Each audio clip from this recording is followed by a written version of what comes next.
Table টুস আয় আয় আয় আয় আয় যে ভাত নিয়ে নিয়েছি খাবে আয় এই যে অপেক্ষা খাবে বলে দেখো পায়রাটি এসে চলে এসছে তুই খাবি ভাত খাবি এই দেখো বন্ধুরা ভুলু আর চেমটি আর এখানে ওই যে দেখো পায়রাটি চলে এসছে খাওয়ার জন্য ও জানে এখন এখানে খাবার পাওয়া যাবে তো নিজেই চলে এসছে এখানে ডাকতেও হয়নি এই দেখো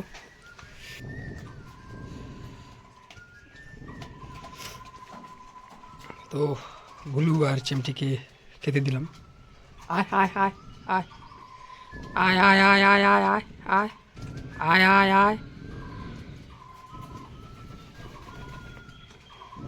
এই যে পায়রাটিকে এখানে খেতে দিয়েছে এখন ও খাবে দেখো বন্ধুরা এই অসহায় অবলা প্রাণীদের পাশে দাঁড়ান ওদের খেতে দিন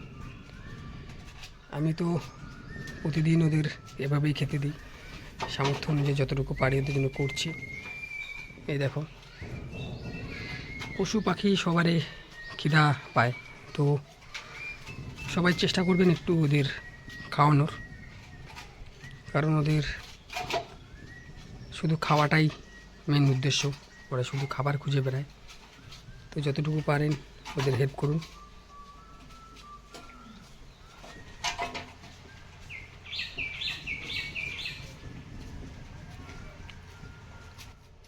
পৃথিবীতে বেঁচে থাকতে হলে খাবারের খুবই প্রয়োজন কারণ খাবার ছাড়া এই পৃথিবীতে বেঁচে থাকা অসম্ভব তাই এই ছোট ছোট অসহায় অবলা প্রাণীদের পশু পাখিদের পাশে দাঁড়ান ওদের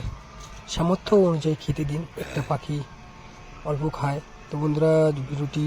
ভালো লাগলে লাইক কমেন্ট শেয়ার করে দিও এবং চ্যানেলটি সাবস্ক্রাইব ও ফলো করে দিও আমি চেষ্টা করছি ওদের ভালো রাখার সবাই সাপোর্ট করো ভিডিওগুলি বেশি বেশি করে শেয়ার করে দাও এবং চ্যানেলটি সাবস্ক্রাইব ও ফলো করে দাও এই পাখিগুলো আমি যখন আমার বাড়ির কুকুরদের খেতে দিই ভুলু চেমটি ওদের তখনই এই পাখিগুলো চলে আসে এবং এই পায়রাগুলো আমার বাড়িতেই থাকে ওরা কোথা থেকে চলে এসছে আমি জানি না কিন্তু ওরা নিজে নিজে আমার বাড়িতে এসে আশ্রয় নিয়েছে আমরা ওদের কখনোই তাড়িয়ে দিই না কারণ এই পশু পাখিদের কতটুকু আর খাবি বলো আমরা মানুষ প্রতিনিয়ত অনেক অনেক খাবার নষ্ট করি অনেক অনেক খাবার ফেলে দিই তাই ওদের কখনো আমরা তাড়িয়ে দিই না বন্ধুরা চেষ্টা করছি ওদের ভালো রাখার তোমরা সকলেই সাপোর্ট করো সহযোগিতার হাত বাড়িয়ে দাও এবং ভিডিওগুলি বেশি বেশি করে শেয়ার করে দাও ভালো থাকো সুস্থ থাকো ধন্যবাদ।